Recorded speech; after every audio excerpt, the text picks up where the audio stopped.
നിനക്കിപ്പോ എന്താ വേണ്ട? എന്റെ ചേട്ടൻ പുറത്തിറങ്ങിയിട്ടുണ്ട്. പറഞ്ഞായിരുന്നോ? പുള്ളി എന്റെ അത്ര ഫണ്ണല്ല, ചില വയലന്റാ. അറിയാം. മൂത്തോന് തന്നെയാണ് അവന് വേണ്ടത്.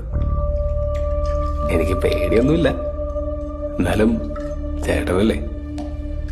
അതിന് എന്തെങ്കിലും സഹായം ആവശ്യം വന്നാൽ വിളിക്കും. വരുമോ?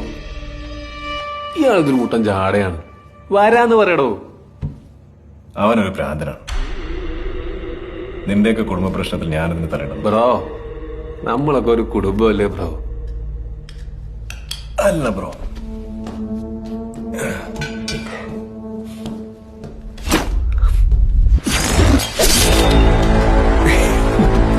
എനിക്കറിയാൻ താൻ വരുമെന്ന്. ഇല്ലെങ്കിൽ ചാത്തന്മാര് തന്നെ കൊണ്ടുവരും. നീ വിളിക്ക്, നമുക്ക് നോക്കാം.